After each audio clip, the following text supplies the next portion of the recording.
crickets stirred tonight, air with their songs as I sat on the porch and listened to them argue again.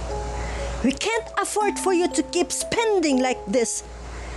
It's one night with my friends. You're trying to put the blame for our financial ruin on me? I sighed and put my face in my hands. I hated hearing my parents fight, and tonight was the last time I planned to sit around and listen, kicking at every rock in my path. I speed walked down the driveway and into the neighborhood. I was able to relax a little once I left my house behind. But depression sank in. Home wasn't safe and secure anymore. I had to hide from my parents' wrath, though they never directed it at me. And money was making our household crumble. Suddenly, I pulled my mind back into the present. My skin starting to crawl. The world around me was silent. Even the cricket song was gone. I started walking faster. My ears caught the gentle clink of footsteps whirling around. I scanned the darkness, but there was nothing there. Not even a stray cat. It's nothing, I whispered into the silence. It's just my imagination. I turned around and nearly screamed. A boy stood in front of me, his hand extended. There was a funny expression on his face. Not a smile, not a frown, just a knowing sadness. I'm Jason Page, he said. I managed to blurt out my name. Then, how did you? Can we walk? He gestured towards the road. Too stunned to do anything else, I nodded agreement, and we strolled deeper into the neighborhood. As we talked, I lost my fear and enjoyed conversing with him. Hours passed.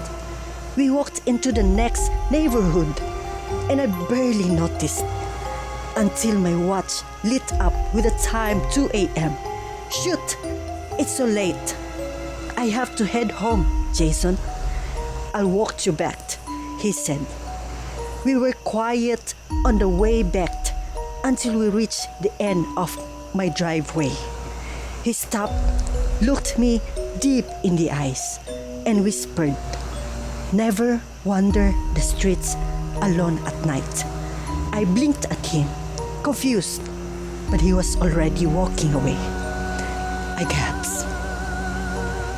The back of his shirt was covered with steel, dripping blood.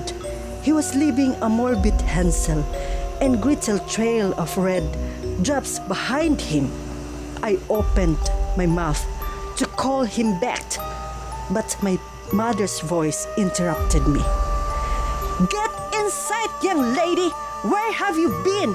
What have you been doing?" I had no explanation and slunk up the stairs to bed, where it took me an hour to fall asleep. The next morning, I joined my parents for breakfast, scraping my chair loudly against the floor to face a bowl of soggy cereal. My father shook his newspaper, frowning. "Do you know some guy named Jason? He was about your age, lived around here."